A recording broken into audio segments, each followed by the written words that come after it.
కొవ్వు కలిసిందట. The great general secretary, అతను పెద్ద లాయరు, అతగాడు మాట్లాడతాడు పంది కొవ్వు రేట్ల గురించి మాట్లాడతాడు. అంటే వీళ్ళ తాలూకా స్థాయి, వీళ్ళ తాలూకా ఆలోచన పరిజ్ఞానం ఎలా ఉందో ఆలోచించండి. అంత కాస్ట్లీ పంది కొవ్వట ఈ నెయ్యిలో కలిపేస్తారా అని అడిగాడు.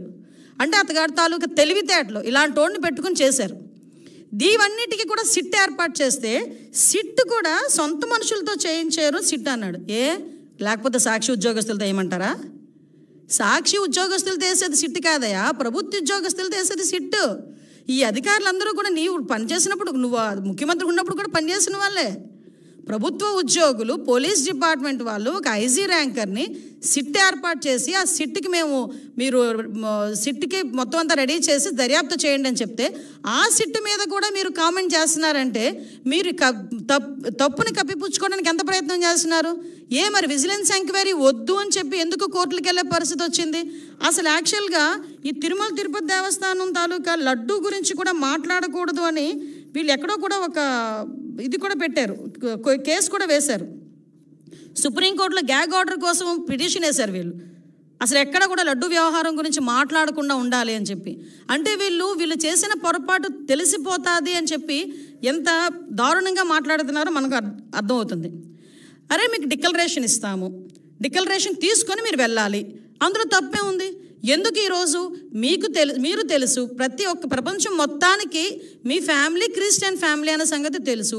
నిజంగా మీకు వెంకటేశ్వర స్వామి మీద భక్తితోనే మీరు టెంపుల్కి వచ్చారు, భక్తితో నేను వచ్చాను అని చెప్పి ఒక సిగ్నేచర్ చేసి లోపలికి వెళ్ళడానికి మీకు వచ్చే ప్రాబ్లం ఏంటి?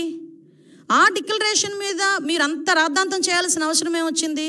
ఆ డిక్లరేషన్ మీద సంతకం పెట్టడానికి ఇష్టం లేక గొడవలు సృష్టిస్తారట, టమోటాలు ఇసురుతారట, గుడ్లు ఇసురుతారట, అలాగట ఇలాగట అని ఆ ఎక్స్ చైర్మన్ కరుణాకర్ రెడ్డి వీళ్ళందరూ కూడా టీవీలో దగ్గరికి వచ్చి మాట్లాడటం.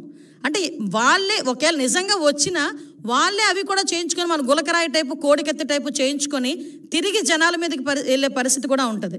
ఇవన్నీ అరే నువ్వు వెళ్ళవయ్యా, నువ్వు హైందవ సాంప్రదాయాన్ని పరిరక్షించేళ్ళు, ఎందుకు ఈ మాట చెప్తున్నావంటే మీరు ఒకసారి అర్థం చేసుకుంటానండి. క్రిస్టియన్స్ కానీ, హిందూస్ కానీ, ముస్లిమ్స్ కానీ ఒక్కొక్కరికి ఒక్కొక్క పద్ధతి ఉంటుంది.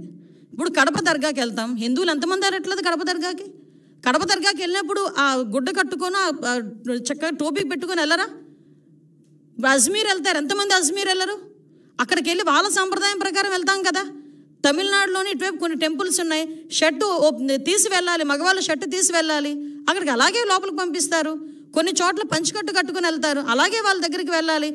నేను నమ్ముతాను కానీ నేను అలా వెళ్ళనంటూ ఊరుకుంటారా? అక్కడ సేమ్ ఇక్కడ అంతే. చర్చ్కి వెళ్తాము, మోకరిల్లించి ప్రార్థన చేయాలనుకుంటే మోకరిల్లించి ప్రార్థన చేస్తాము, అక్కడికి వెళ్ళిన తర్వాత నువ్వు గౌరవం ఉంటే. అలాగే ఇక్కడ కూడా గౌరవించి ఒక డిక్లరేషన్ మీద సంతకం పెట్టి వెళ్ళవయ్యా అన్నావు. దానికి పెద్ద రాద్ధాంతం చేసి దానికి దళితుల్ని కండక్ట్ చేశాడు. అంటే అతను చేసిన పొరపాటుని కులమతాల మధ్య విద్వేషాలు రెచ్చగొట్టడానికి ఏ రకంగా మాట్లాడుతున్నాడు. నాకే ఈ పరిస్థితి ఉంటే దళితులకి ఏ పరిస్థితి ఉంటే? అసలు దళితులు అన్న పదం నోట్లోంచి రావడానికి నీకు అర్హత లేదయ్యా.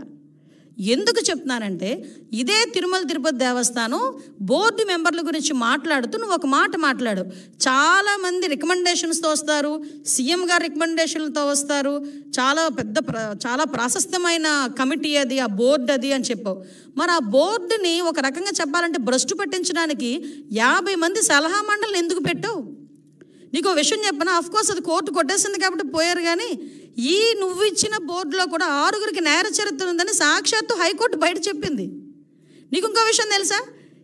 నువ్వు ఇచ్చిన బోర్డులో ఒక్కడు కూడా దళితుడు లేడు. నువ్వు ఈరోజు దళితుల గురించి మాట్లాడుతున్నావు. నీకు ఆ రోజే నీ చేతులతోనే టీటీడీ బోర్డు మెంబర్లకి దళితులకి ఇవ్వాలన్న ఆలోచన కూడా నీకు రాలే. మళ్ళా పైగా ఈరోజు దళితుల గురించి మాట్లాడుతున్నావు. మా హయాంలో మా బాలవీరాంజనేయ స్వామి గారు, మా మంత్రి గారు ఆ రోజు బోర్డు మెంబరు. ఇంకో విషయం కూడా ఇక్కడ ప్రస్తావించాలి కాబట్టి ప్రస్తావిస్తున్నా. 2014-19 హయాంలో నేను ఎమ్మెల్యేగా ఉండేటప్పుడు గౌరవ ముఖ్యమంత్రి గారు చంద్రబాబు నాయుడు గారు నన్ను టీటీడీ బోర్డు మెంబర్ని చేస్తే ఆ రోజు నా మీద కావాలని నేను మాట్లాడిన మాటలను కట్ అండ్ పేస్ట్ చేసి ఆరోపణ చేశారు. ఎలాంటి ఆరోపణలు చేస్తే ఆ ఆరోపణలు కూడా నేను ఒకటే, అతని ప్రాశస్తం తగ్గకూడదని ఆ రోజు మేమే బయటకు వచ్చి, అంటే దళితురాలనైనా నన్ను వెళ్ళనివ్వకుండా కూడా ఆ రోజు నీ పేటీఎం బ్యాచ్ అంతలాగా సోషల్ మీడియాలో రెచ్చిపోయి నా మీద రేణుపోని అబాండాలన్నీ వేశారు. మీరు అబాండాలు వేసినంత మాత్రాన నేనే వెంకటేశ్వర స్వామికి దూరం అయిపోలేదు కదా. ఆ రోజు దళితురాలని నన్ను కూడా